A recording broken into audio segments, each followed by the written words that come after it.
This is just my warning again of graphic images through this presentation. And you're going to be hearing audio from back in the day from Ben Phillips, the sheriff, Nellie, and others. So we're going to listen to a lot of audio. And I did transcribe it so you can read along with it because sometimes it's hard to hear those. But first, a little history on the San Luis Valley here. If you looked at a map of southern Colorado, it's pretty easy to find the San Luis Valley. It's an arrowhead-shaped valley in the dead center of southern Colorado, between the Sangre de Cristo Range on the east and the San Juan Mountains on the west, reaching down into New Mexico and ending in a point to the north at the watershed of the Arkansas River. It's the highest alpine valley in the continental United States. It's also the largest alpine valley. We are 150 miles long and 50 miles wide. The valley in size is equal to about the country of Israel, bigger than some of the states like Rhode Island or Connecticut. The San Luis Valley was the home of the Ute Indian tribe for centuries, if not millennia. Ute Indian people have used the valley as a place to live, a place to find game, to hunt, to fish, to gather resources that they need in order to survive in the Rocky Mountains. They were nomadic people who lived off the land, so they were eating whatever they could hunt and whatever they could gather, buffalo and deer and rabbits and whatever berries and fruits that were in the area at the time. The oldest evidence of human habitation goes back more than 11,000 years. Folsom Points were discovered by the Great Sand Dunes National Park. It is considered sacred ground for the Native American. Mount Blanca is one of the 4 sacred mountains for the Navajo. The Hopi, their creation where they came up out of the middle of the earth was near what we know as the San Luis Lakes. So the valley has always been an area where people came to hunt, mostly. It was well known for antelope, deer, elk, buffalo. The winters were always too harsh for anybody during those times to stay for very long. So Mount Blanca, even before 1967, for years, Nellie King, correct, would talk about seeing lights go in and out of the mountain. And that's documented in some of the reports. So I found this little clip on a YouTube search, and I just want to share. I think it's an interesting story on Blanca. Colorado hides more than mountains. Beneath the peaks and redstone cliffs, there are places that don't want to be found, and caves that seal themselves the moment you step inside. These aren't ghost stories. They're mysteries carved into stone, and to this day, they remain unexplained. And after this video, you'll feel them watching. Lock your doors, put on your headphones, and pull the blanket up tight, because after this video, you'll never see Colorado the same way again. The disappearing cave of Blanca Peak, the gateway that sealed itself. Some places disappear from maps, others erase themselves from memory, but there's one place in Colorado that seemed to vanish from reality. Blanca Peak is one of Colorado's sacred giants, a towering mountain in the Sangre de Cristo Range, revered by native tribes, feared by some locals, and largely avoided by those who've heard what's buried beneath it. In the early 1970s, a group of amateur cavers and hikers, 3 men and 1 woman from Appaloosa, set out to explore a network of natural stone formations near the base of Blanca. They had heard rumors from ranchers and old miners. There's a cave out there that wasn't meant to be found. Of course, that only made them want to find it more. It wasn't on any official trail map, but with topographical charts and a sense of adventure, they hiked off path into the deeper brush until they reached something they couldn't explain. Set between 2 steep, craggy rock faces was a narrow entrance, partly obscured by moss and debris, but behind it, darkness that felt wrong. Not the kind you get in a cave, the kind that almost felt like a void. Still, they went in. The first thing they noticed was the sound, or rather the absence of it. Their footsteps echoed once, and then not at all. Their flashlights seemed dimmer than usual, even with fresh batteries. The air was cold, but didn't move. No wind, no insects, no dripping water, just stillness. They went in roughly 40 meters. No carvings, no natural mineral lines, just smooth, cold stone, almost too smooth. And then came the shift. The woman, Ellen, said she felt a vibration in her chest, as if the cave was breathing around her. One of the men claimed he heard a whisper that didn't come from behind or ahead, but from above, like something embedded in the ceiling. When they decided to leave, they turned around and froze, because the entrance was gone. No light, no crack in the wall, no airflow, just stone. Solid, seamless, silent. They didn't scream, they didn't panic, but for the next 3 hours, they moved through the dark, following the right wall, tapping and feeling for any opening. And then, suddenly, they were outside, back in daylight. No explanation.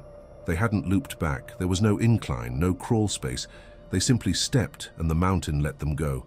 The group reported the coordinates, even marked it on personal maps. But when they returned 1 week later, the passage wasn't there. They scoured the entire area, not just once, but multiple times, over months, even brought better equipment. Nothing. A decade later, Ellen returned with a new team. Still nothing. No entrance, no seam in the rocks, and her compass spun in place every time. So I wanted to share that just because I think having Mount Blanca right here, I mean, Snippy was found just right below it, and it's just been a mysterious mountain peak for centuries, and I thought that was compelling, and I wanted to share that video. So now into Snippy. So Snippy was the first animal mutilation that really went viral around the world, he wasn't the first mutilation. There was some reported before Snippy, but this was a really first recognized mutilation. So he was sort of a superstar at the time. Going through the historical records, you saw the binder last night I presented to Carrie. That was just 2 days worth of articles. So thousands of articles around the world. Some of these are just, here's some headlines from across the country just for the first 2 days. Some of my favorites: flying saucer blamed in death of Appaloosa horse found dead, skinned in lonesome Colorado pasture, October 5th, 1967. Was poor old Snippy done in by a Martian? Uh-oh. What is this little box that just popped up? Did horse come out second best in tangle with flying saucer from Texas, El Paso, Texas? That was a fun one. So how did this all come to be? Kerry King reached out to us. He found me through Colorado MUFON. At the time I was state director. Here's Trey Hudson and I from year 2. The upper right-hand corner, I had the pleasure the first year to meet Grandpa Bob, and what an honor that was. Unfortunately, he passed that following year. But this has been an honor to be here, and I just wanted to thank the King family for allowing us to kind of do a deep dive with the new records that came out. Again, APRO, this is just kind of a shot of all the videotapes and files. You can see how many audio tapes and photographs and documents at the National UFO Historical Records Center out there in Rio Rancho, New Mexico. And if you visit their website right there, you can go, it's a quick drive from here, actually. I recommend going. They have Project Blue Book, NICAP, CUFOS, and get your hands on some of these documents. They're really, really interesting. Not just this case, but thousands more. So really great thing. So, of course, one of the questions was, the confusion of the name, and this document in particular was really interesting. I don't really like to read slides, but I just kind of want to read these first few. So it says, Snippy was a birthday gift given to Nellie Lewis on November 14th, 1964. Born in October of 1964, he was 1 day old when Nellie first saw him. He was a beautiful little colt and strutted around and showed off. He was a proud horse, and he knew it. Colt was boarded out of Denver, Colorado for 2 years and brought to Appaloosa, Colorado by Burl Lewis in a trailer with 3 other horses, all belonging to him. There was Lady, a mixture of dapple gray and roan, Sheba, a sorrel, Smokey, a black, and Snippy the colt. Burl hauled all 4 horses to Appaloosa, Colorado in 1966. Nellie's first impressions of the little colt were of a profound excitement and love, admiration in owning such a pretty little colt, as this was the first horse that she had ever owned of her very own. She immediately fell in love with the pretty little strawberry roan-colored Appaloosa colt. She loved the colt very much, as it was a birthday gift from Burl. Burl's boy also wanted the colt and was quite upset in not getting it. Burl said that his boy was mad, and they even had a few words over the matter. Nellie, however, won out, and the colt went to her. The colt was about 1 month old when given to her as a birthday gift. So Snippy's exact color and distinguishing characteristics and birth date are as follows. Birth date, pasture, south of Estes Park. So Snippy was born in Estes Park, Colorado, at Shadow Mountain Lodge on October 1964.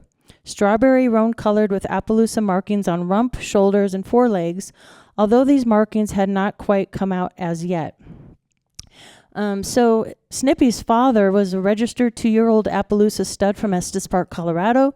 The stud broke into the pasture where Lady was pastured and breeded, and the colt was Snippy. The birth was an accident, and Burrell said that he could have gotten registered papers on him.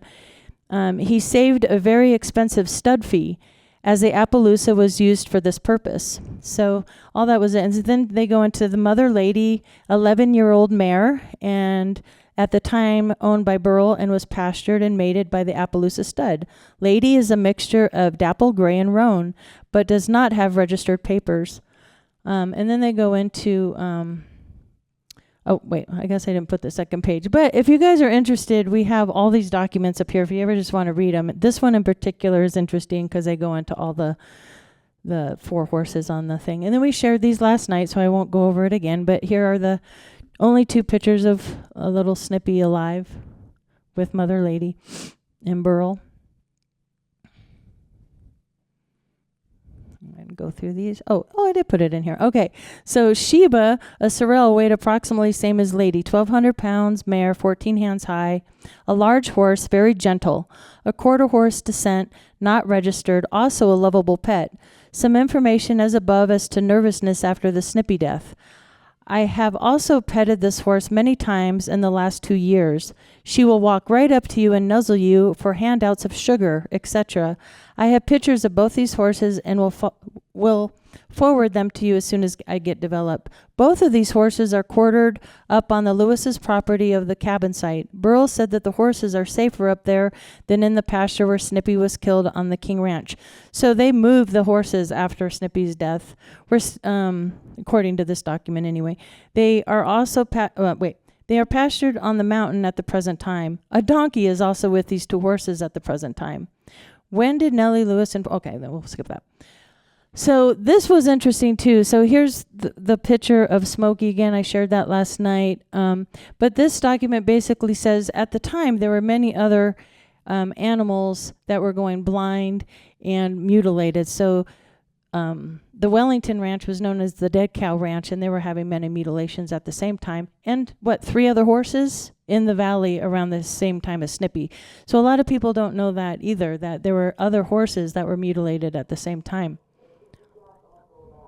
Let me back. So this is an interview here with Nellie.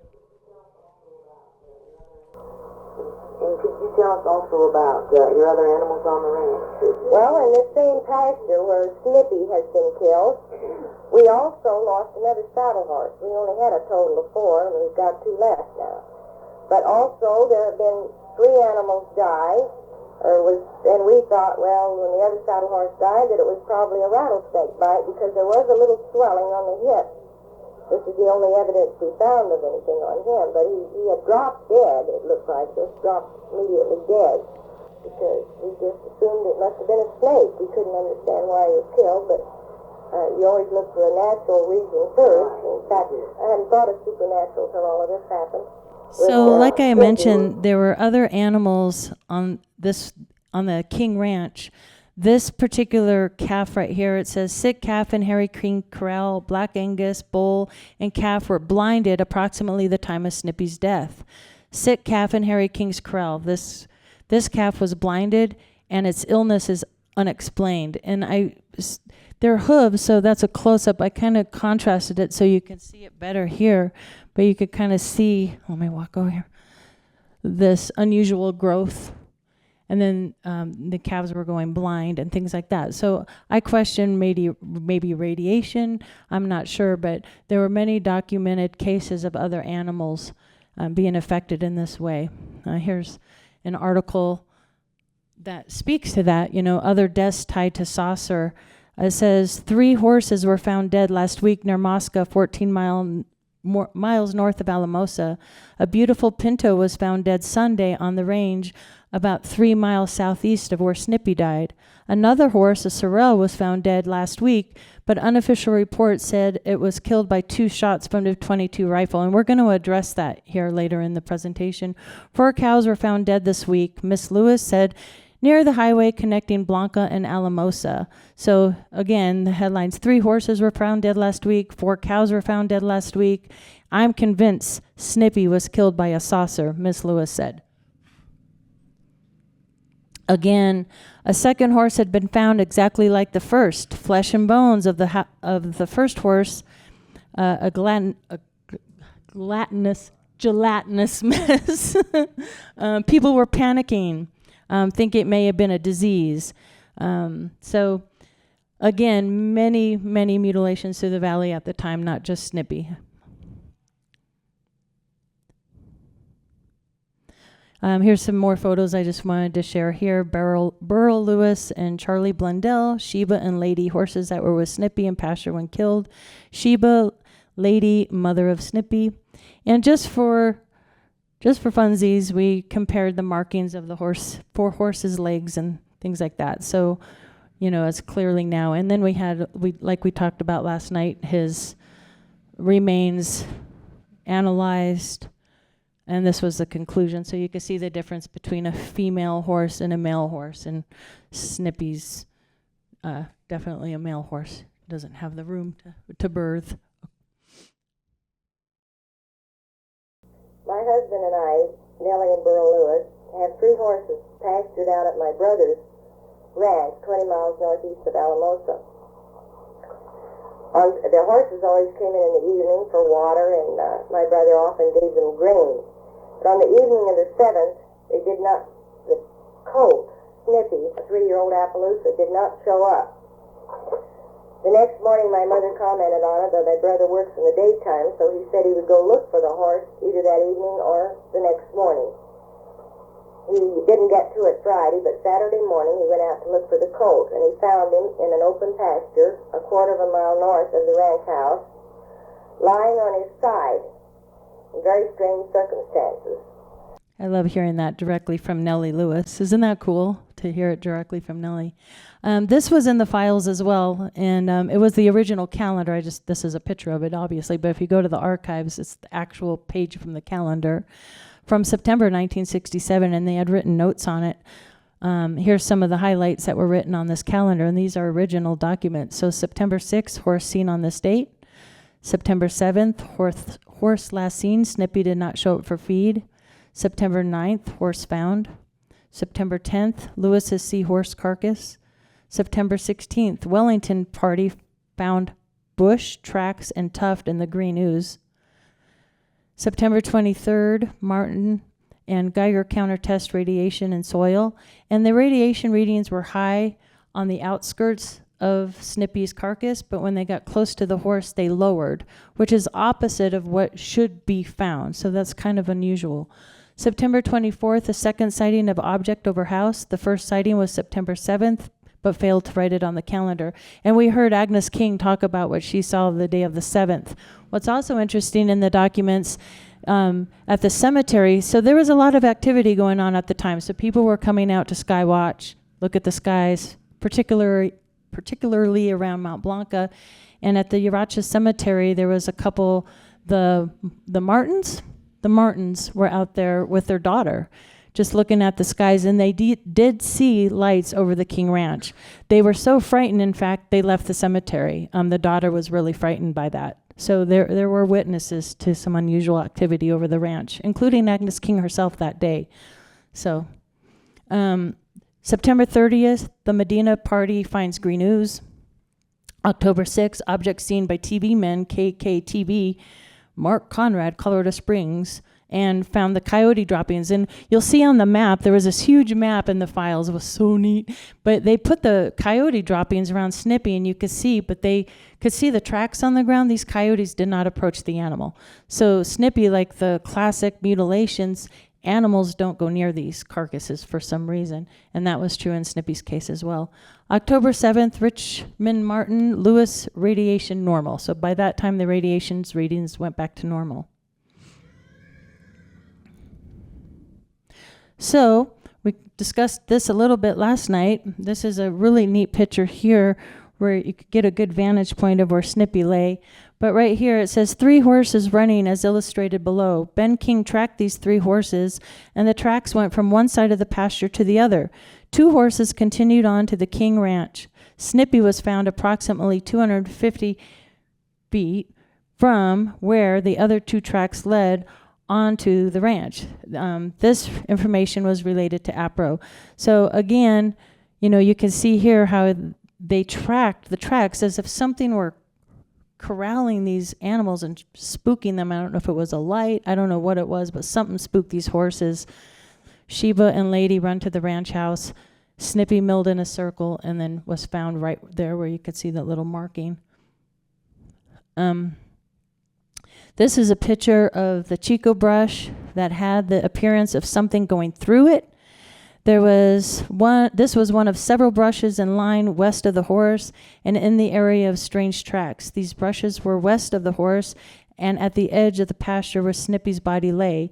It had the appearance of some low-flying object had skimmed low and herded the horses towards the middle of the pasture. It's very reminiscent of the brush found at the Socorro site in Socorro, New Mexico. Also, what do I want to say about that? It'll come back to me. Okay, so here's some of the pictures here. I have on my newsmaker line now Mrs. Nellie Lewis, who is the owner of the deceased horse. Mrs. Lewis, can you hear me? Yes, I can hear you. This is Victoria James, and you're on KLAC. We'd like to discuss the unfortunate death of your horse with you, if you don't mind. All right. All right. I don't know whether you've heard what I've been saying for the last few minutes, but just a quick summary was that the horse disappeared, and when you found him, he was dead, and he had been somehow burned from the fore part of his body on up. Is that correct? It was not burned. It was cut straight to the bone, around the breastbone and neck. Cut straight into the bone. Now, there was some mention on the earlier newsmaker call to Mr. Ben Phillips that perhaps it had been done by some sort of a laser beam. Is that accurate? Well, I don't know whose opinion this is, but it is something that cut absolutely smooth and evenly straight to the bone, all around the neck of the horse. Was the flesh of the animal seared in any way? There was no evidence of burn of any kind. Oh, there wasn't? No, ma'am. Ah, well, now that's something that I'm glad we clarified, because I understood just the opposite. Could it have been done with an instrument, perhaps? I don't believe that you could have taken a knife and cut it perfectly smooth all the way around. You would have had to made a little drag someplace or other. So there was no evidence of burn, and it was too clean to have been done with a cutting instrument. That is correct, because straight down to the bone, and then from the neck bone clear out over the head, there was no flesh, and no meat of any type left, no ears, no tongue, no nothing. It was just skeleton. Skeleton and white, like something had been dead quite a long time. But the remainder of the body from the breastplate back was there. Is that correct? It is correct, and it was perfectly fresh meat. There's been no bugs or nothing in. There was no tracks around, and the ground was such you could have seen even a bird track, and there were no tracks around it whatsoever. I think that's really important. And when we get to the section here of other theories on what happened to Snippy, the fact that you could see tracks so clearly on the ground is very important. So again, notice the bare left hind leg and broken right hind leg. That's something that's not talked about too much in the newspapers or publicly well known, but clearly we can see that in the photos from the time, that his back right leg was bare. Notice the white coloring on Snippy's front leg. So here's the big map. This thing was big. It's like this big. And I think it's really cool. Oh, that's what I was going to say about, the Chico brushes being sheared off. There was also 3 fence posts that looked like they were sheared off as something come in and wiped off the fence posts. And there's a whole series of photographs where, was it Harry King that fixed them? Yeah, Harry King fixed these fence posts and photographed it because he was very mystified by how these fence posts were sheared off. So that's what really floored me when we opened this back up and looked through these original documents. I didn't realize there were all these different types of evidence going on with this case. So we're going to touch on some of them right now. Again, they wrote, I think we shared these last night, so I won't go over them again since we started late here. But I found this interesting. You can clearly see they wanted to illustrate that his back leg was broken, at the time. And then they put the Appaloosa spots on him as well. Let's see. This is just right. Well, yeah, we're going to get to that in particular, because one of the theories was that Snippy was shot, and that's what killed him from the infection from the bullets. But we'll get to that. We have audio recordings of the kids who shot him, which was like, whoa. Okay. Again, just kind of showing some more of the graphic photos. Sorry for the graphic nature, but I think it's important to kind of see these because they haven't been seen before. So, yeah. How long was he laying here at this time? Couple months. Yeah, couple months. I asked that same question. Is that my phone? Seth. But there's a close up there, of the back legs. And another thing that we learned about Snippy too, he was never shod. Is that how you say it? Shod? Never shod. So he never had shoes. And he was only taught to halt and lead. He was never saddled. He was never trained to be saddled. In fact, in the documents, it said that Snippy was going to be trained to saddle the week after his mutilation. So there you can see. Right there.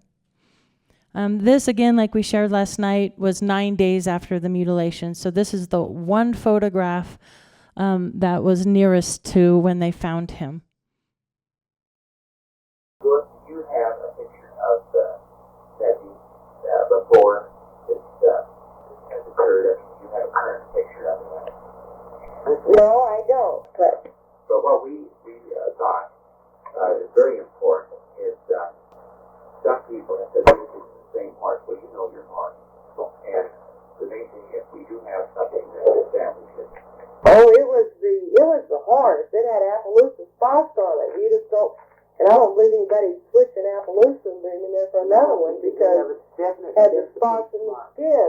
They were not too bright as spots, but easy to see the spots. It was definitely our horse, yes. Again, there's this. These are 3 of the series of 6 here where they're talking about Lady, Snippy, Mother. These 2 horses, Sheba and Lady, were the horses that were with Snippy in pasture when killed, only witnesses to Snippy's murder. And then they talk about how Sheba and Lady got pretty skittish after that and acted very differently after. So it makes you wonder, what traumatized these horses after the fact. We're going to go into looking for some clues. So, horse saucer mystery gets even weirder. So again, this was really interesting. On UAP Studies podcast, which I'm a co-host on, we had Dr. Pearson, and he did his dissertation on the UAP UFO phenomena. And in one of his findings, through looking at cases from around the world from decades, was that the 75-foot in diameter circle is very common in saucer-shaped landings. In fact, at the Rocky Mountain Ranch in my childhood, when APRO was out there measuring the circle, the landing site and beyond Skinwalker, 75-foot in diameter. There was just a recent mutilation, if you watch Investigation Alien, where George Knapp, Episode 1, they're talking to a rancher that just had recent mutilations, and he actually spotted something, tried to shoot at it, and the thing vanished. 75-foot circle left on the ground. This is seen over and over and over again. There's also 15 circle exhaust burn marks. I'll show you some pictures of those here in a minute. 6 identical holes, 2 inches wide, 4 inches deep. A circle 75 foot in diameter pressed into the dirt. What's interesting about this was they said that because it had rained, you could see like the indentations of little rain droppings, but not where the circle was. So it was something that covered the rain. It was kind of interesting. An additional 5 15-foot circles were found. Mrs. Lewis, what is the report on the marks that were left in the ground in a circular shape where the bushes had been crushed? Is that true? Yes, to the north of the horse, perhaps a block or a little over, there was a bush crushed down completely. The top of the bush seemed to be gone, but the stubs were all there, and around this, about 20 feet across, the ground was all smoothed out. Not indented, as if something real heavy had sat, but it was all smoothed out. Mm-hmm. The ground around it was all rain pebbles. Were there any other sort of marks of any activity going on in that area?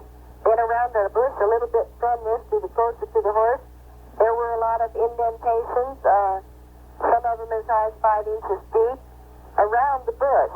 It wasn't in a pattern, but it was something unexplainable. What sort of indentations, like footprints?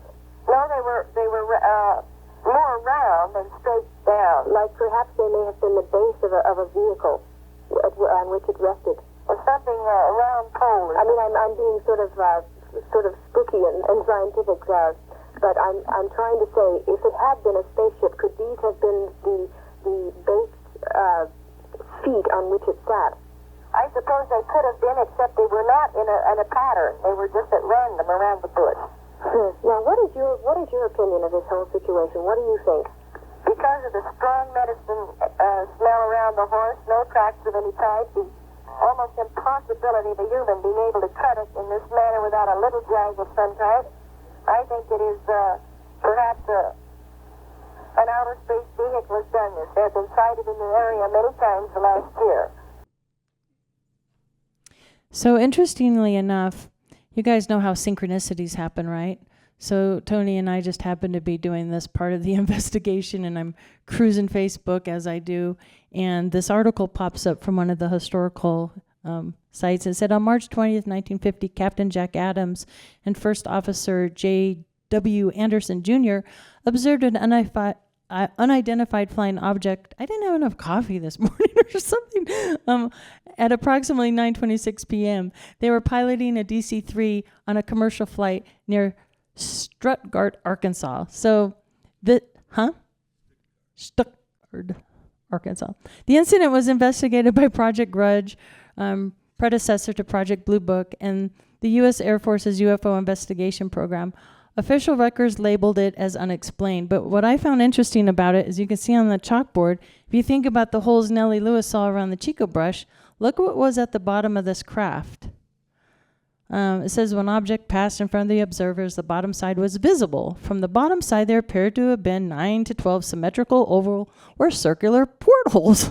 And I just thought, what if something like that flew over? I don't know what they're doing, but I just thought that was kind of weird and coincidental. That just popped up on my screen at that time. So, are they testing the ground? As I'll show you here in a little bit too, that particular spot right where Snippy was found, if you look over like Google Maps, the vegetation gets different. There's some weird anomalies right there. So was there something at that spot that something was attracted to? And Snippy just fell victim. I kind of feel like that's the case. Whatever the cause of Snippy's death, I don't feel it was an intentional. I think he got caught up in something. That's what I feel like. Again, I think it's really cool and interesting that this case was compared to the Socorro case.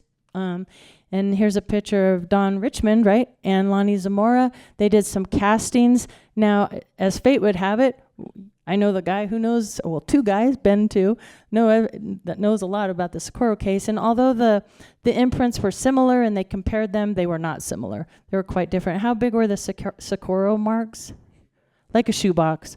Snippy's were much smaller and deep, rounder, deeper. So, but it was kind of cool that they worked together on that case.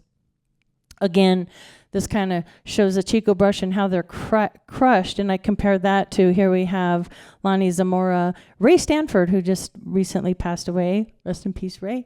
But you could see these two brushes were pretty similar in both these cases, how they were kind of cut through the middle like this, and so here's Snippy's, and that's a Socorro brush. Again, we shared some of these last night, but we'll go through them again.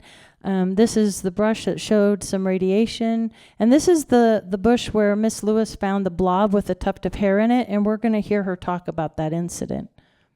Flattened brush where Miss Lewis found blob that burned her hand. Mr. Martin checking for the radiation. One of the green marks on the ground, which Medina's first discovered, so they're doing the radiation tests on some of this green ooze that was found around the site. And it's the green ooze, and like Joe mentioned last night, that stick of butter that was like a jello, green jello, was that, radioactive? Was that part of something they use for lasers? I don't know. It's so unusual. So let's go ahead and listen to the voice of Nellie talking about this. Over to a spot a little northeast there where a bush was crushed down almost flat. In this bush there was a piece of mane. The reason I know it was mane is because the tail on the horse seemed to be perfectly intact, or I'm sure it was mane. But stuck to the mane was a glob, something like the shape of a chicken liver, except it was flesh-colored. I picked it up on the end of a stick and showed it to all of them and asked them if they could imagine what that could possibly be, and they said no, it certainly wasn't any part of the horse or any intestines or brains or anything of this type. So the mane was stuck to this glob, and I took my left hand and pulled the mane loose from it, and I dropped it immediately because it felt sticky and gooey and uncomfortable. I went ahead and took 2 sticks, and while the others watched, broke open this object. It was either skin or plastic or something, and a green paste substance oozed out of it. I told my husband I'd like to bring it back to town, and he said if I suggested bringing that, or as I'd earlier tried to get some of the black substance, or any piece of the horse, he was definitely going to walk to town. You're not putting that in my truck or I'm walking to town. I love that. That's great. Anyway, so here's some pictures. I thought it was clever. They took little sticks to kind of put arrows to where they saw these little burn marks southeast of Snippy's carcass. 15 burn marks total. So we see the little sticks they used to mark them right here. Kind of clever. So these were found around Snippy as well. And then again, we kind of touched on this. The 15 circular exhaust marks were found within 100 yards from the horse. 6 identical holes, 2 inches wide and 4 inches deep, they said. And then again, it's documented the 75-foot in diameter circle. Really interesting, which matches, this is from the ranch of my childhood, where they're like, the photographer took a picture of a large circle approximately 75 foot in diameter. So many commonalities between the valley and Elbert County, from hum sounds to boxes to circles to you name it, mutilations, and on and on. This was a screenshot of when we had Dr. Joshua Pearson on there talking about his dissertation on unidentified aerospace phenomena and his findings for disk profile statements. And right there at the bottom with the arrows, 75-foot diameter circles was one of his findings.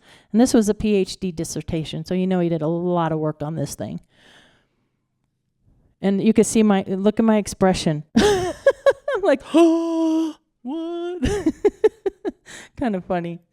See, I'm starting to wake up. Okay, this was funny because you heard last night on the audio, they're like, don't let this get out to the press. This was really something that I had no idea. There's cryptid sightings here. One in particular, way back, probably, 8-9 years ago, me and my youngest son and daughter were driving around Elbert County looking for the ranch in my childhood, and we're driving in my Jeep, and this weird creature runs across the road. You live out there. Maybe you've seen something similar. And I thought, what the heck is that? I pulled the Jeep over. It looked like a platypus thing. It wasn't a beaver. I thought platypus. And when we got home, we're searching on the internet, like species in Colorado. What the heck was that? I don't know what it was.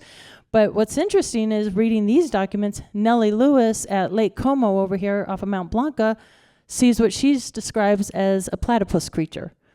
And it's a cryptid. Just like Sasquatch. Now, these don't look like Sasquatch. We thought maybe bear. But what's strange about these are that there was only 2. Just like in Elbert County, if you saw the first season of Beyond Skinwalker and we're walking behind the ranch house and these tracks come out of nowhere, bipedal prints, disappear, come up, disappear again, there's only 2 of these tracks. Where'd it come from? Was it dropped down, went up, went under? I don't know, but if you're looking at animal prints, you'd be able to follow them. So very strange, very strange. And Don Richmond wrote, strange tracks west of Snippy. These were in line west towards the horse, 7 foot measured in between tracks. This is only area where these tracks were found in all the area around the horse. How weird is that?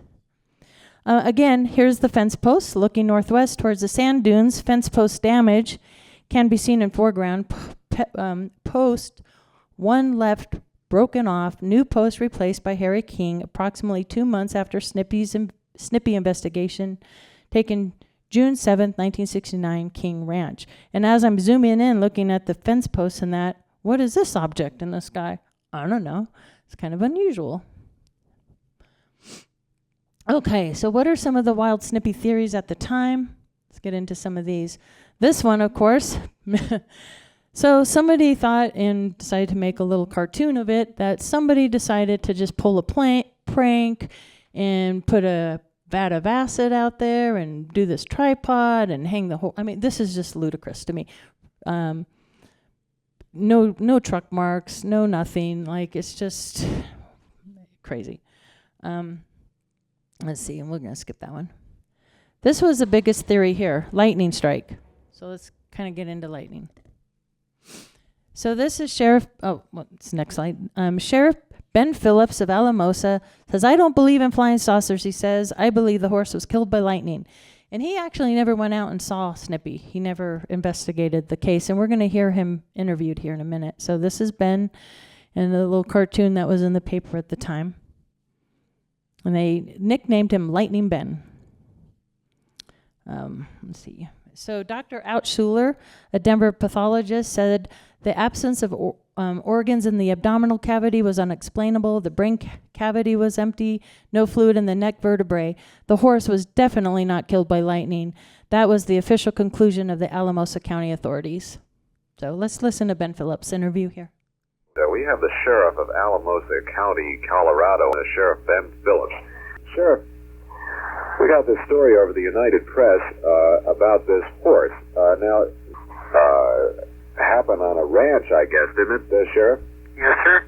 Owned by Harry King.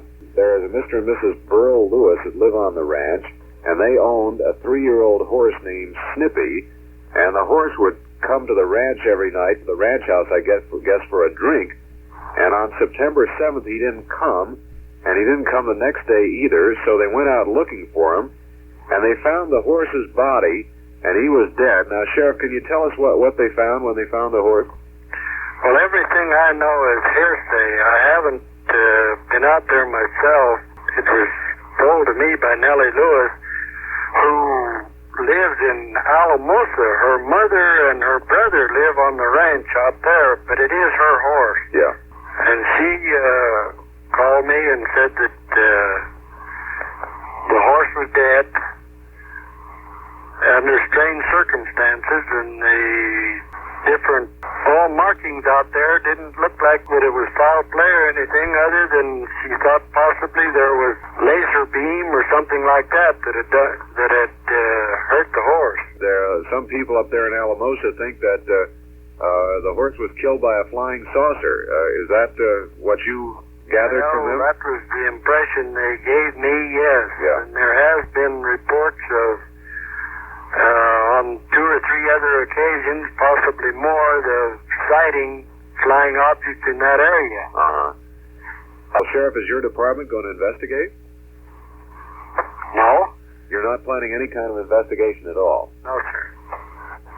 Well, you're just going to let the matter drop right there, huh? Well, I have no idea what to say about it. Yeah. Won't you always be just a little bit curious, though, Sheriff, and wonder what it was that killed that horse? Yes, sir. Yeah. Well, thanks for talking with us. We're going to be a little curious, too. Okay. Thanks, Sheriff. Yes. Bye. That's a great interview. And these are just small clips, so hopefully somehow we can find a way to share these full reels, because there's hours and hours. It's really interesting. So one of the other main theories was that Snippy died from an infection from bullet wounds. So let's go ahead. Now, this was an interesting audio. At first, we didn't know who this was on the tape. So I sent it to Paul Hynek, and sure, because later in the tape, there was another interview about another case. I'm like, yeah, it sounds like Paul Hynek. And sure enough, it was Paul Hynek. So let's go ahead. J. Allen Hynek. I'm sorry, his son Paul. We give it to his son Paul. So let's go ahead and listen to this. Don Richmond tells me that some kid admitted that he'd gone out and fired a couple of .22 bullets into the carcass. The night that Dr. Osler was there, and along with about 30 other people, he came in and he said, there's a bunch of boys from Trouble shooting out there, but I made them put the guns in the back of their car and lock it up. So later, one of these boys did come to Don and Alice and said they would sign an affidavit if necessary. They had shot into the carcass. They were afraid some of us would arrest them. They didn't know whether to admit it or not. I can't see where there's any law that says you can't shoot into a dead horse. So right. I'm sure that they would sign this affidavit because Don said they would.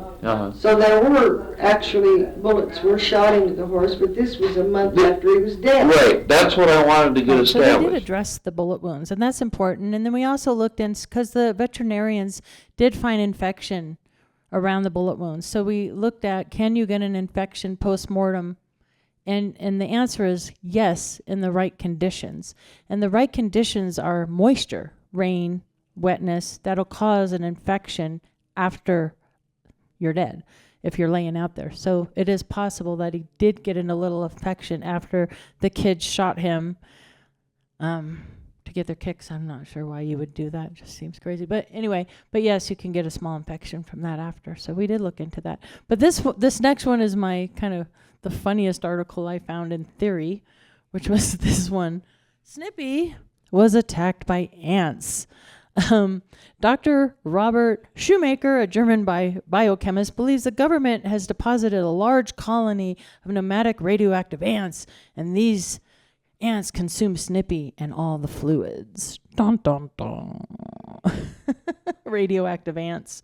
So, yeah. So even in the book, we put the chapter of all these different theories and, you know, what they did. And I'm going to have Tony come up here and speak to, he has a better memory of some of these outlier stories that are really interesting. One in particular, in these latest audio recordings we found, we have Agnes and Nellie telling the story of the one Harry. So I'd love for you to share that story of what happened to them when they were going to the hospital and things like that. So again, some of the commonalities between the Rocky Mountain Ranch and my childhood here, hum sounds, mutilations, some I learned too about the valley in researching this is that NASA has used this area for decades to train for moon missions because of the volcanic rock and the terrain out here. So that might count for a small fraction of some of the unusual sightings and lights out here, some of the testing they do out here. Just like in Elbert County, the strange blacked out helicopters, the cryptids, paranormal activity. That's a whole other presentation we can get on some of the things Nellie and others reported out here as far as the paranormal type of things that were going on. Craft orb sightings, ET counters, a 75-foot circle, crypto creatures, military presence. And strange disappearing boxes reported here as well. So that's interesting. And this was just a little clip, but we're here, So thank you, and I'm going to bring Tony up now to kind of talk about some of these other stories. Oh, I wanted to mention, too, I do have a YouTube channel, Rocky Mountain Ranch, with Katie Paige. If you don't mind giving it a thumbs up, that'd be great. Try and get those subscribers. But so, Tony, can you come up here? I think there's a microphone here. And I would like to hear the story of the box and some other things like that. Check. What surprises me most about the case Snippy the horse is not just Snippy, it's the surrounding stories. And a couple of them that really stand out to me.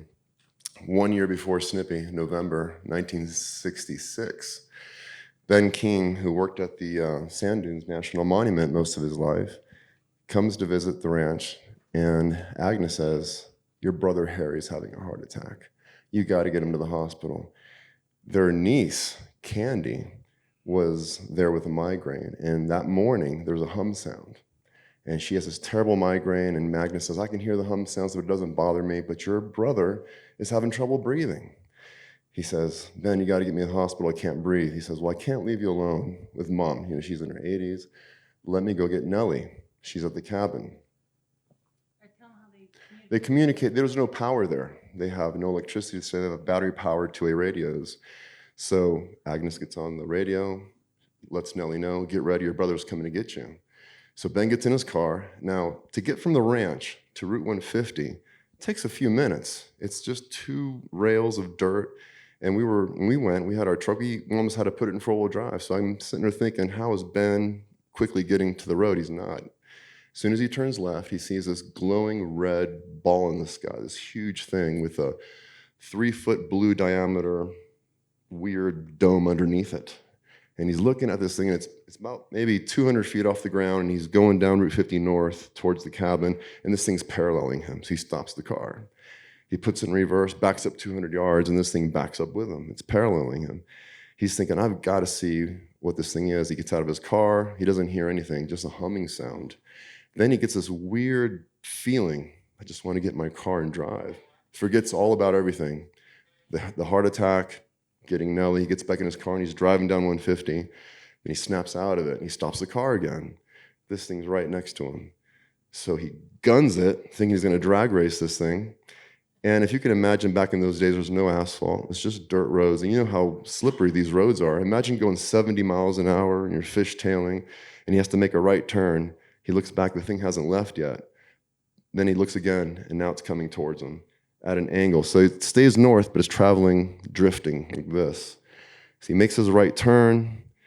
He stops the car. It continues going towards the sand dunes.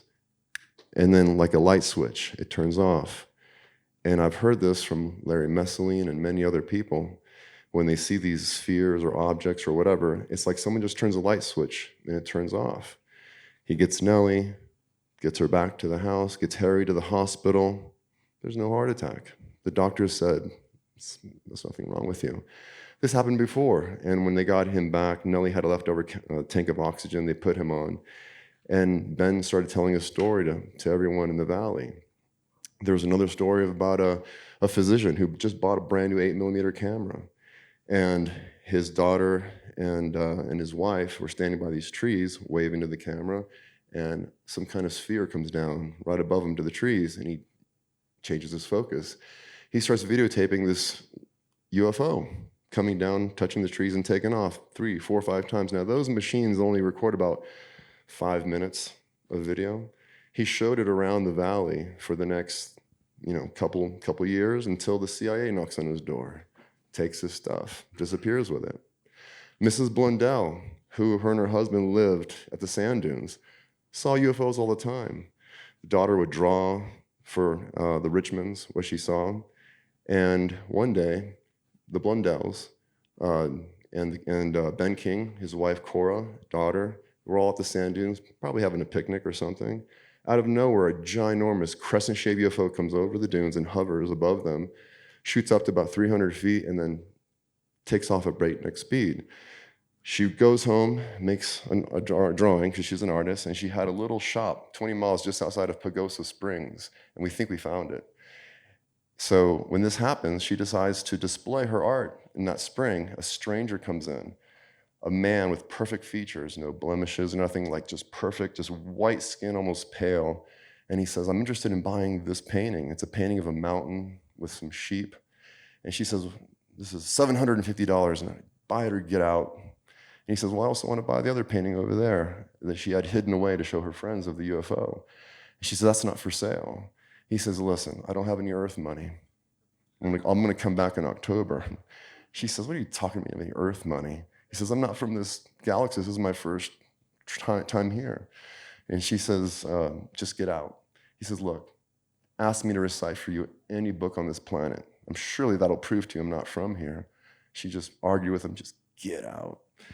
So he leaves, and she's flustered and tells her friends what happened. The guy doesn't come back that October, but that next spring, gets a phone call from the police.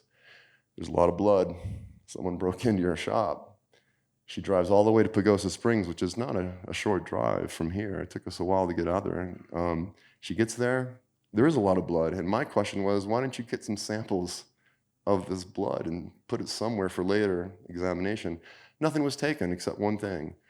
There was this metal box with business papers, and where she wrote the license plate. It was an Arizona license plate that this stranger was driving in. That was the only thing missing, was that box. One time, Burl and Nellie were driving home in their truck down 150, past the ranch to 160, making a right turn on, heading towards Appaloosa. There were men laying on the side of the road. They thought they were like college students pulling a prank. Nellie gets worried. Don't stop, Burl. Keep going, right? So he turns the car, but before they did, they noticed there was a hose on the ground, like a big hose, like a 12-inch diameter. And on the end of that hose was a giant bulbous red lens, and one man was picking it up and aiming it at Blanca, and the light would flash red, and something would flash back from the mountain, which was really peculiar. Freaked him out. So he turns the truck, hits the gas, and then he looks to his right, hovering above the ground, 6, 7 feet off the ground. He called it a Quonset hut, or an igloo, self-illuminated, kind of weird. So he says he pulled over a couple blocks later, and they're looking at this thing. He pulls out the binoculars, and in the sky is a black box. That's how he described it. Some black box is coming towards him. He hands the binoculars to Nellie. Check this out. She says, I have never seen, and he's already got the truck started. She's nauseous. He pulls over, she vomits 3 or 4 times in 5 or 10 minutes. The time's somewhere around midnight, and they're only about 10 minutes from home, from Appaloosa. They come in the front door, it's 3 a.m. They couldn't explain the missing time. That's not the first time they had missing time. One time they were coming back from Westcliff, going up the face of Blanca on the far side, and it should have taken a couple hours, you know. They're going up the mountain. Next thing you know, they're going down the mountain. They never reached the summit. And she says, how are we here right now? They get home, and he says, the only way we could be here right now is if we were traveling over 100 miles an hour the whole trip. There was another missing time episode when Dr. Leo Sprinkle and the SORT team, which is the Space Object Recovery Team that you saw in the pictures yesterday, that had the whole team of Ken Steinmetz and a multitude of other people. There's basically APRO and NICAP combined. It's the only time it's ever happened when they joined forces, because NICAP was basically working for the Condon Committee out of Denver. They eventually came here. The Condon Committee showed up so late. They said the reason we don't like to do these investigations is because people trample the site, report things late. By the time we get there, it's too late. By the time they decided to come investigate, it was too late. So they complained about the evidence that being tainted. They complained about the ooze, the mane, all this stuff. Now, why didn't they get pictures of all this stuff? When they asked Nellie that, she says, we don't know. We screwed up. We didn't think about it. If you have such a magnificent case like this, you may not be thinking about grabbing the camera. Don Richmond, as the lead investigator, made a lot of mistakes. NICAP made a lot of mistakes, terrific amount of mistakes. We won't get into those, but they're all in the book. At the end of the day, there is a multitude of amazing sightings and stories. In fact, one of them was by someone by the name of Dave King, not the Dave King we know. This was a boy who went to school in Alamosa, whose father was also Harry King. He had a brother named Byron King. When we told Dave King about this, he goes, I don't have a brother named Byron. This is a BS story. Well, we found this Dave King, and he called us, just like Leona Wellington reached out to us. And we talked on the phone. We were we had a flat tire in Arizona when we were talking to him. And he said, that was me. That was my brother. We were going hunting, you know, for elk or deer. And we were going through Alamosa.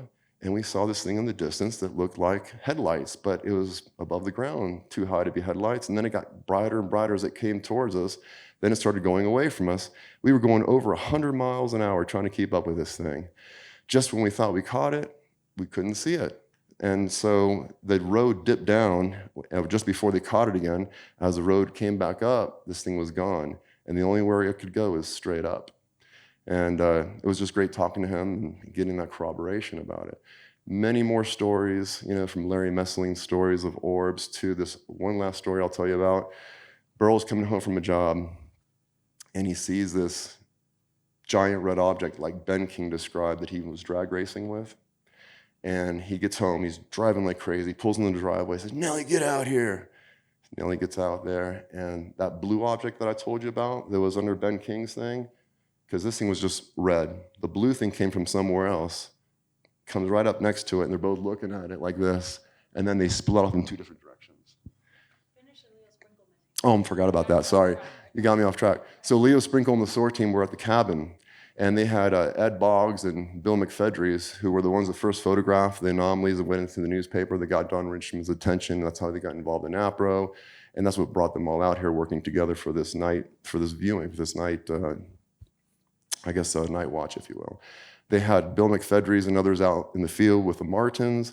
Back at the cabin where it was Bob King, and he saw like a ping pong ball looking orange orb that would bounce up and down like the Howdy Doody time, when you'd sing along with the Howdy Doody time, right? It didn't go this way, just stayed up and down, bouncing like this. And then it would also disappear from the Alkali Lakes.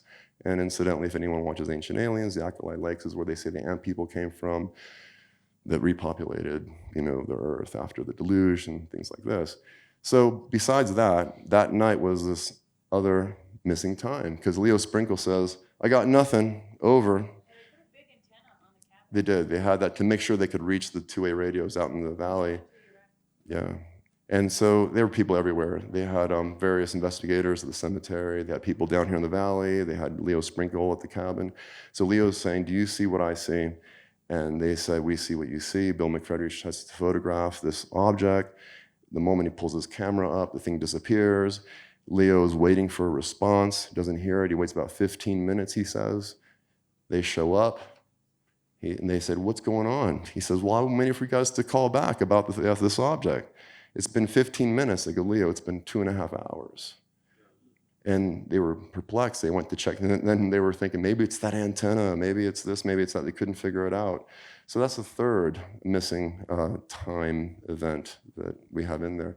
There's probably more. Those are just the ones that we found in the reports. And there's a multitude of other sightings. I didn't know that Amelia Earhart landed here in her airplane. We ran into a guy who says, my father slept under her wing. And they saw UFOs and things like this. So we hope to interview him at some point. And one thing we came across was Nellie's resume. She worked for Howard Hughes for a little bit. We have her entire resume. Yeah.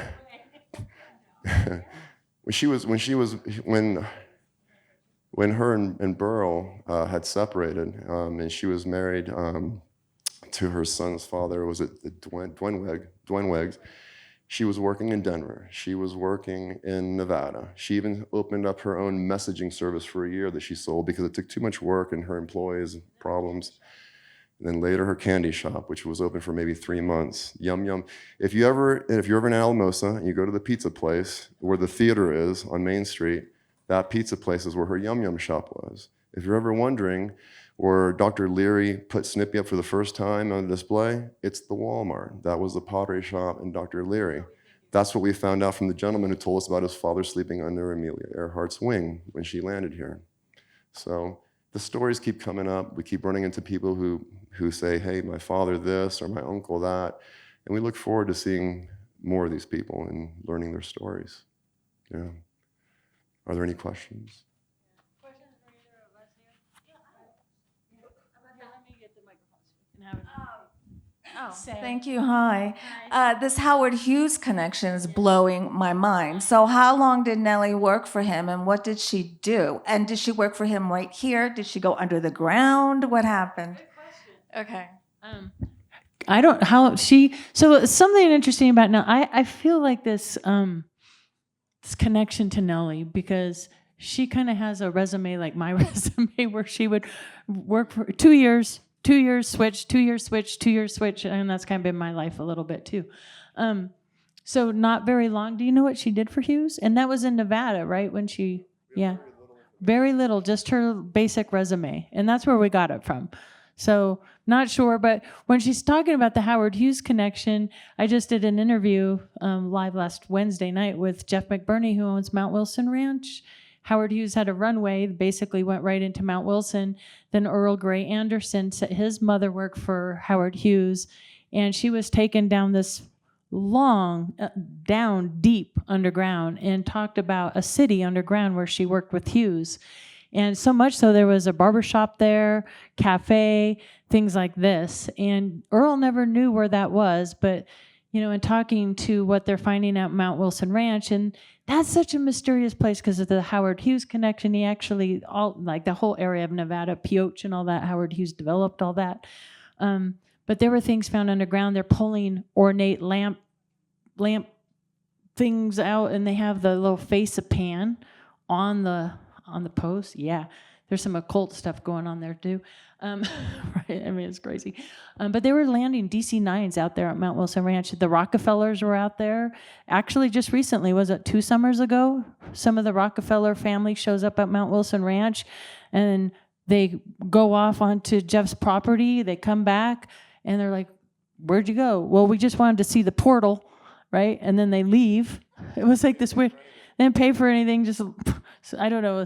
Weird stories. Another. Oh yeah, the sword. So like a Templar sword out there. All sorts of interesting artifacts being found at Mount Wilson Ranch. Bob Bigelow owned both Skinwalker Ranch and Mount Wilson Ranch at the same time. That's interesting. And who did I have on the podcast? And I put him on the spot. Jacques Vallée. We had Jacques Vallée on the podcast, And I was talking about Howard Hughes and Mount Wilson and Skinwalker. I'm like, so Jacques, why did you have both these properties? And and he just, you could see him getting nervous on the thing. You can Google it and watch it. They were doing weird experiments, but he's like, well, we needed two if we're going to experiment things. We wanted another test subject. But the fact that Mount Wilson Ranch is so close to Area 51, and all the tunneling underground, like in the shaman cave, Jeff says he's standing back and Tony's kicking the cave and it sounds hollow, but you can feel vibrations through his body, as if something's running underground under there. And I believe that might be true. We hear a lot about the Dulce underground base, right, in UFO folklore. Could that be here instead? Or could they tunnel because you have NORAD out in the springs? Could there be tunneling? I don't know. I know it's kind of a crazy theory, but there's so many mysterious things surrounding Blanca and Crestone for that matter, which is an anomaly. Yes, let me give you the microphone. Comment on people feeling ill. Can you comment on people feeling ill after being around Snippy? And did you say in the book that Wellington passed away a week after? Yeah, so Ernest Wellington, and again, his daughter Leona called us from Australia. He passes away a week after they find that tool, which is described in the recent interview we just found as more of like a plastic kind of, I don't know. Leona also says she felt there might have been some correlation. Right, yeah, Leona felt her dad might have passed from a correlation to that exposure. So then again, other people didn't. But even when Tony was talking about Candy having the migraine headache and the vomiting, that's something I experienced in Elbert County the night of that strange disembodied voice and that whole terrifying night. Got home, I was like paralyzed, couldn't speak, migraine headache, went through the whole biofeedback program, that whole thing that's turning into a whole other branch of strangeness that I'll talk about. There's one other really strange story that Chris O'Brien mentions. What's that? Ernest Wellington? Yeah, I know we know that. It's like, it wasn't very old. He was like in his 60s, I think. 62 maybe, 60? Yeah. He was very young. So Chris O'Brien mentions this story because he was working at the sand dunes, and this was relayed by one of the people that used to work with him. He said that he saw Ben King sobbing at the foot of some CIA-looking agent, like a Men in Black kind of a person. And he said, he told the agent what he was seeing, and the agent says, it's a good thing we weren't here because we have something that can bring him down. And Ben King says, please don't. If you do, they're going to hurt me. And that was, we don't have corroboration of the story. It's in Chris O'Brien's books. And on top of that, Nellie's diary is something that we put in there because Chris O'Brien, living in Baca Grande, right next to Crestone, if anyone's familiar with that, his neighbor was one of the most renowned coma treatment doctors. And he just happened to be working for this foundation, this educational foundation, and had purchased the cabin from Burrow Lewis. They had a cleaning crew go in, and he was part of that crew. And what they found in the garbage bag were these loose leaf pages he pulled out. And on the very first page, it said Nellie King diary. And in that diary, she talks about meeting space people. And she's describing them. There's an emblem that they had on their upper left breast of like a snake or two and a triangle. She was documenting the dates and times and what they were telling her. And the most profound thing that she said to her mom Agnes was, they're going to come to get us. They said they're going to come get us. Now, they didn't say when. However, Agnes's time expired in '76, and then Nellie also on the same day that she was buried took her life. Took her life, yeah. And this, something I learned in researching this too, and Tony too. I mean, it's a hard life out here in the valley, and during those years, people would have children, and unfortunately, a lot of Agnes's children passed. Half of them, in fact, and she had twin girls, Faye and May. It was May that passed at 12 years old, and 12 or 13. 12 or 13, right yeah, around. we're trying to pull the records on that. They were both born on October 31st. October 31st, Halloween babies. And the picture last night, you saw the two twin girls in that photograph. And they Super say that sad. May haunts the cemetery. Yeah, they say Mahon's a cemetery. But I wanted to also say, I wanted you to talk about, the blinding, people going blind. So migraine headaches, neurological symptoms, heart palpitations, but talk about. There were calves that would just drop dead. And people. And Blinded. people. Yeah. But most notably, there would be calves that would come up, perfectly healthy calves. Nellie said that they were very, full of they weren't emaciated. They were very healthy. They'd walk up to people that wanted to pet them, and two of them approached some ranchers that were just hanging out, talking by the fence line. They came up and just dropped dead, as if someone just turned their lives off, which was really unusual. Yeah. Now we know why Christopher O'Brien wrote so many books about the mysterious valley, because these stories are endless from many, many people. Just like in Rocky Mountain Ranch, where I thought the experience of my childhood was just kind of isolated on the 60-acre property. Oh no, it's all the whole of Elbert County, from Franktown to Elizabeth to Kiowa to Simla to Rama, Black Forest. So these areas, whatever the attraction, is just a gateway to the unusual. And also when Jeff McBurney mentioned the face of Pan, Pan is a trickster element, right? And in Stalking the Tricksters by Chris O'Brien, he mentions this kind of strange absurdity. Yeah. And when you start hearing stories that are just so absurd, and you think, well, this has to be made up, maybe not. Because I think the absurdity element is there to confuse and dismiss from those of us in the real world. Right. So Snippy, Trey. Can I get, because I know they're filming this, so I want them to be able to hear it. Okay, thank you. Yeah, I saw in the photographs. Is that thing on? Test. I saw in a lot of the photographs they're doing radiation surveys, of the Snippy site, and then also baselines around. Do you know what those baselines were and what the radiation readings were at the Snippy site? They don't speak in any kind of great detail about the baseline readings, but they do refer to baseline readings. They say, well, this is above or below. Right. And what Martin, Mr. Martin said was that the radiation readings went for blocks away from Snippy, but at Snippy himself, it was almost nothing. Also, what's really peculiar, and there were no organs in the horse. Dr. Alschuler said, how do you get a heart out without any blood? There's only a little bit of white powder in the stomach. What is that? That's the first time I heard of white powder. And then the moment you start hearing about strange things like that, we find other cases and you find white powder, just like you 10 minutes, just like you start driving a car and all of a sudden you start seeing that car everywhere. Now we're starting to see a lot of interesting correlating cases. In fact, just 2 days ago, and we're going to talk about it in our Socorro presentation later today at 3 o'clock, we found correlating 4-inch circles, like the Brooksville case in Virginia in 67.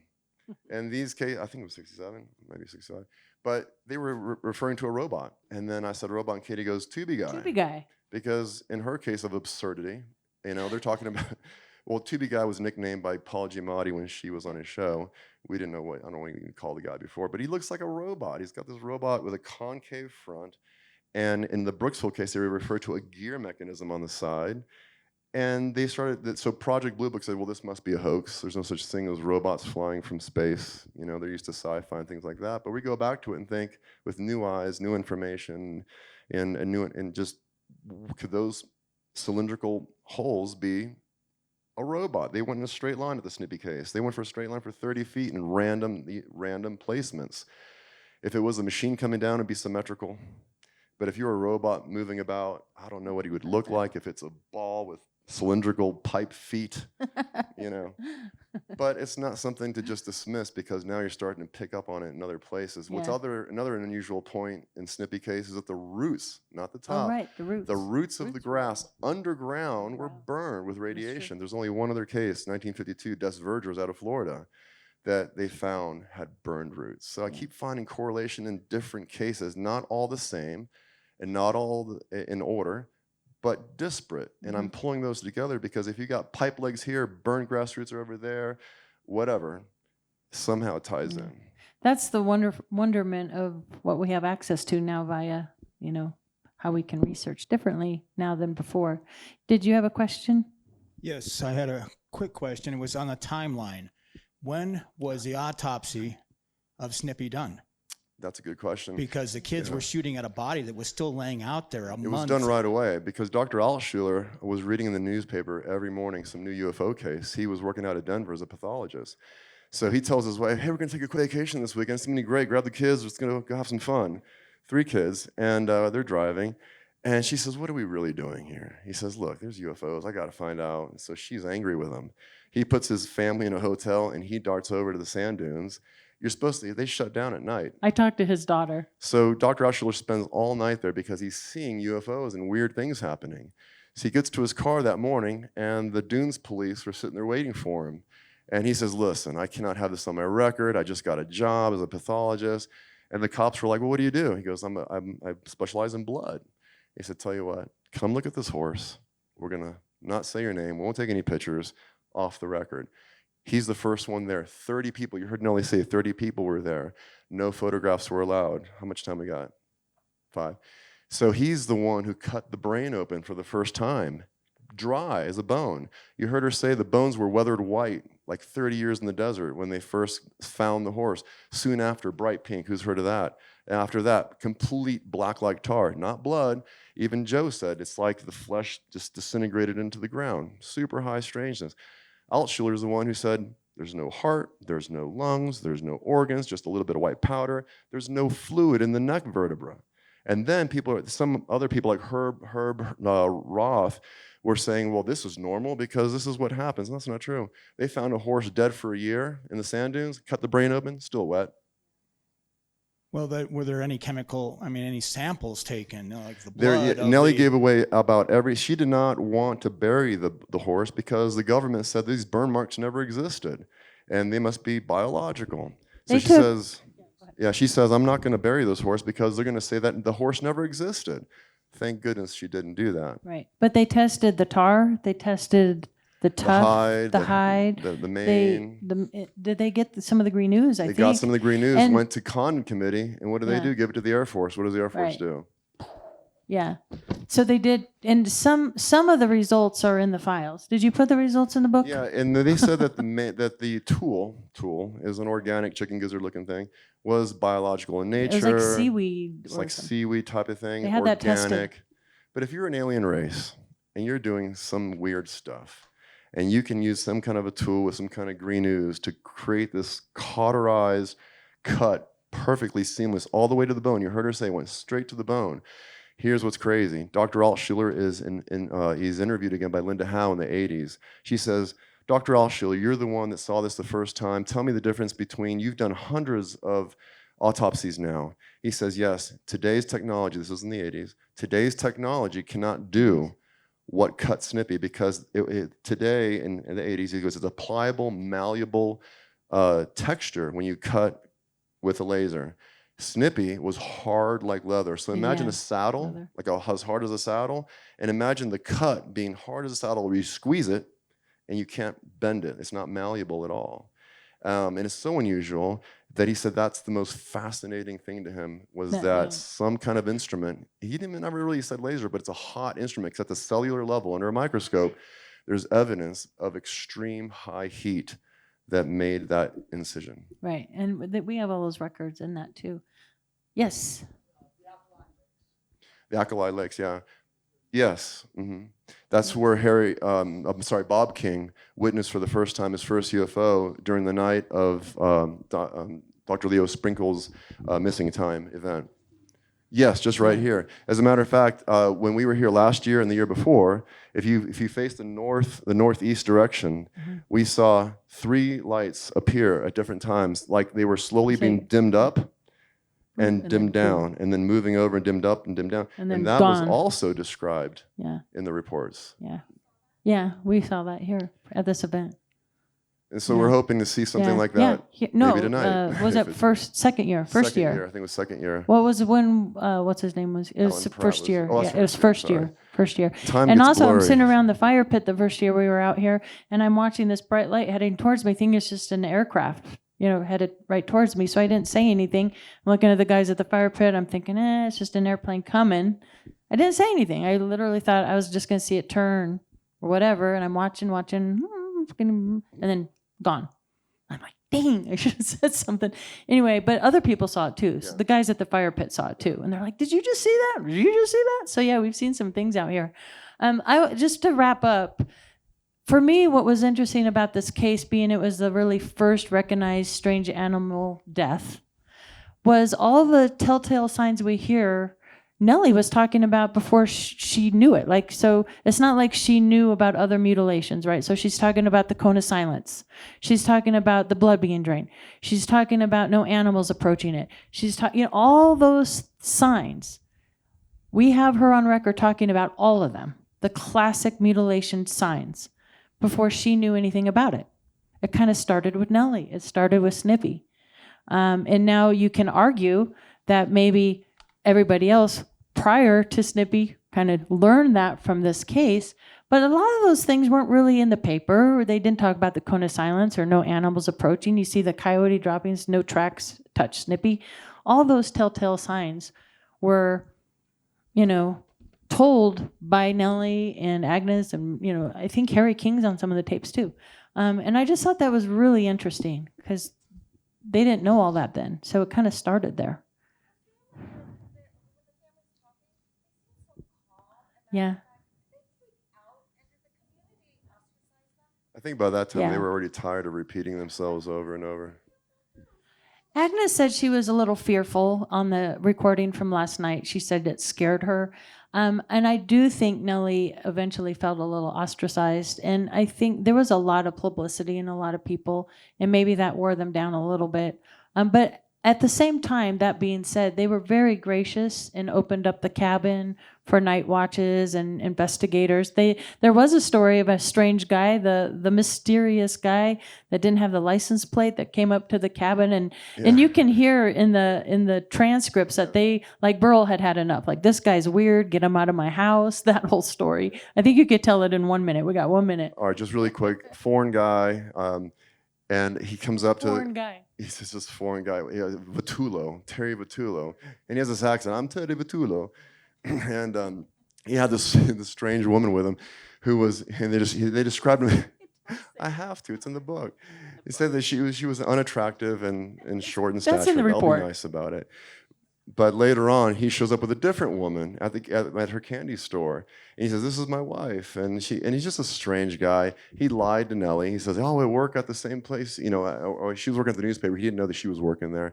"How long have you been there?" He says, "Oh, you misunderstand. I'm writing a book on cybergenics or something like this." And for some reason, Don Richmond liked him. Everyone else didn't like him. Nobody trusted this guy, Vitullo. He just disappears after a while. He came to the night watch with the missing time and helping out, trying to find these UFOs, but he just mysteriously vanishes at some point. But you can see in the report that Burl Lewis was like, "Get this guy out of my house." So yeah, there was some of that going on too. But they were very gracious with most people and open to trying to find answers. And it went back and forth with them, like thinking possibly it could be something unexplained out there, and then other times no. Like, I really would like to find a logical explanation. So they went back and forth, and I think as time went on, it just kind of grew and grew and grew. That's the impression I got from reading the documents and listening to the audio recordings. So anyway, thank you guys for being here.